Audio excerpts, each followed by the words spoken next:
pwede mo kami ma-brief sining project program about sa group ang mga hindi na mapuslan pero mapuslan pa nga mga tanon sa mga market. Anong ginaplan? Ginihin mo na. Yes, correct.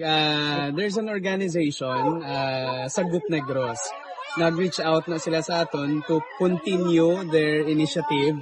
Kay according to them, dugay na Manila ginobrane. They asked for a partnership sa aton nga mga markets.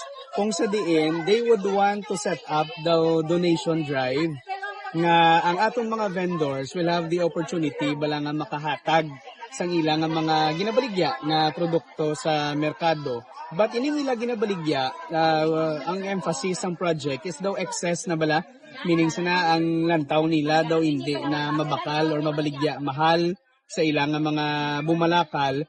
Kay doy din na siya mo na be ka valuable, no?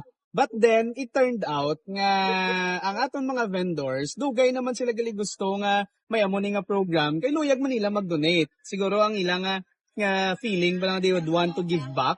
So ang natabo, so nag-set up kita initially, this is just the pilot naton nga program sa Libertad Public Market. Nag-set up kita one corner kung sa diin nila pwede mabutang kag mabilin ang mga products nila.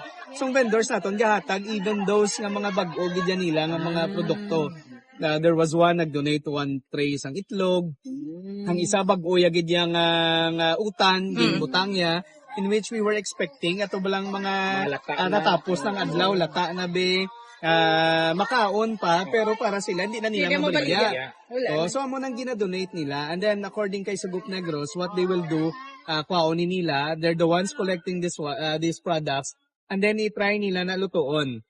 And then may ari sila community pantry, actually diri lang lapit man sa Negros Occidental High School, ihatag nila na for free ang mga pagkaon. Although some of the products ibaligya man nila because ga donation drive man sila, then they would want na may funds man sila for more activities.